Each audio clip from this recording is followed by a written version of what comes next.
Zatozte energiaren zaindari, hurbildu bildurri gabe, zuengana jo besterik ez daukagu eta.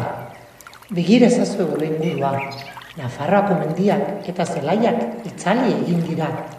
Gizakien ahazturak eta kontsumo zoroak gure indarrak xurgatu ditu. Amalurra asperenka ari da, eta nire aitzuloko argia itzaltzear dago. Nire oianak ere hiltzorian daude. Lehen, basoan biomasaren indarra eta gurraren usaina nagusi ziren. Baina orain dena errautsa eta kea da. Euskal Herriko txoko guztiak kutsaduraren menpe geratzeko arrisku bizian daude. Mari eta biok oso kezkaturik gaude. Gure mundu magikoa eta zuen mundu erreala bata bestearen atzetik aminduko dira laguntzen ez badiguzue. Badago, itxaropen izpi bat, baina gure arbasoen hizkuntzan eta naturaren sekretuetan ezkutatuta dago.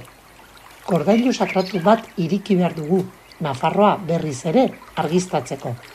Baina kontuz, gordailu hori irekiko duen esaldia, zatituta dago. Atal bakoitza deklinabide enigma baten barruan gordeta daukagu. Prest zaudete, ez ahaztu. Bakarka ezin duzu ezer egin.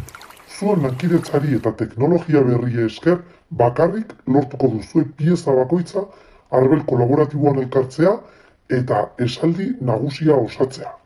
Lehen hezkuntzako gure istorioa eta lurraren geroa zuen eskuetan dago orain. Aurrera zaindariak!